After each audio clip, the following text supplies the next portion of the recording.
Aujourd'hui, j'ai envie de vous faire un partage. Ça fait très longtemps que j'ai rien posté.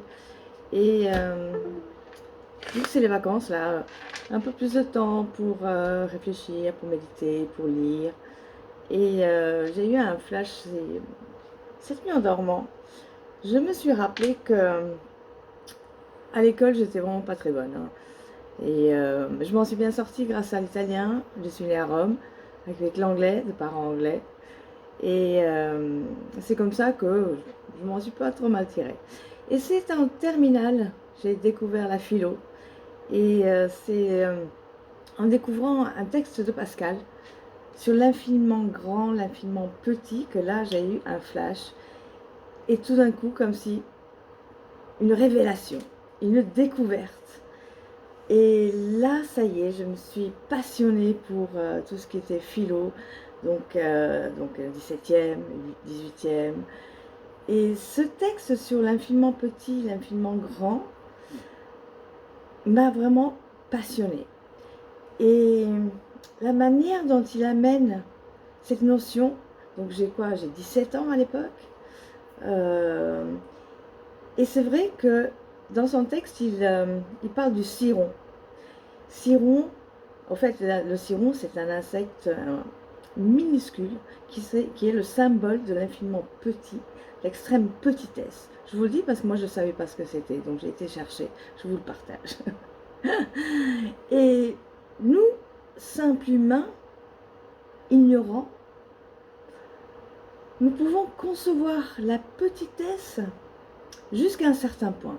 Par exemple, dans notre organisme, nous avons des cellules.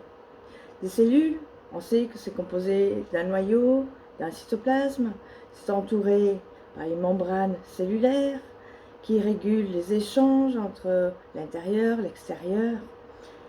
Le noyau, on sait que c'est composé de chromosomes, ce matériel génétique de la cellule, ainsi que le nucléole qui produit des ribosomes, etc. Donc nous savons aussi que l'infiniment petit va bien au-delà de ça. Mais cette dimension, déjà, nous dépasse. De la même manière, lorsque nous observons le monde autour de nous, on peut identifier, on peut nommer les villes, les matériaux, les aliments, la nature, on va pouvoir identifier des plantes, des arbres, des insectes, des animaux, etc. Et lorsque notre regard se porte à l'horizon, vers le ciel, là, notre regard donc se projette vers l'inconnu, c'est infini. Et simple humain, nous ne savons pas ce qu'il y a au-delà. Certes, il y a des scientifiques, il y a des recherches, mais je me positionne, monsieur, madame lambda, tout le monde, sans être le grand scientifique avec des grandes connaissances. Et déjà, cette notion de l'infiniment petit, au niveau cellulaire, ou encore plus petit, les atomes, les molécules, etc., etc., et cet infiniment grand de l'inconnu qui est tout autour de nous, je me dis, waouh, il y a vraiment de quoi avoir le tournis, mais c'est passionnant. C'est passionnant. Et nous, humains, là-dedans, où est-ce qu'on se positionne? Qu'est-ce que j'en fais de ça? Maintenant, je sais que je ne sais pas.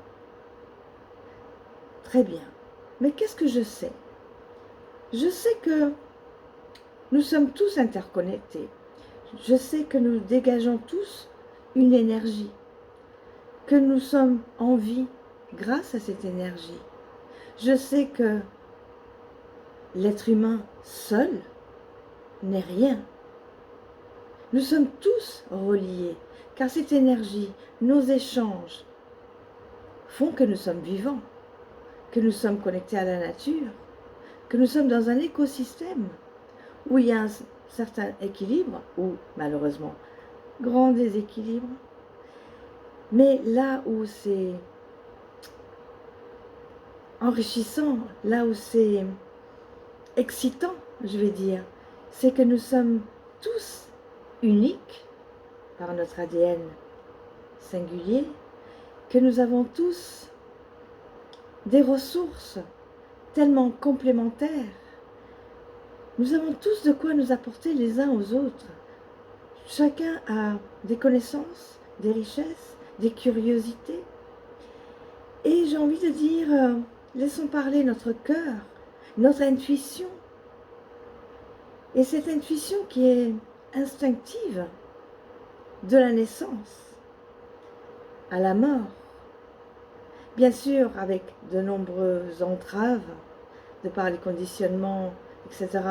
Ça, je reviendrai dessus lors d'autres vidéos. Et nous sommes nombreux à en parler, bien sûr. Mais ce qui me donne aujourd'hui cette vivacité, cette excitation, c'est cette notion de richesse. Je reviens à cette richesse instinctive de survie.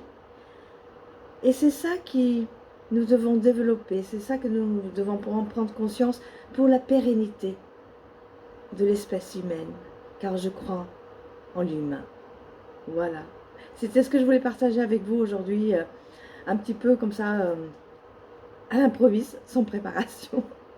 J'espère que vous aurez apprécié, je serai ravie d'échanger avec vous, de lire vos commentaires, et je vous dis à bientôt. Merci, au revoir.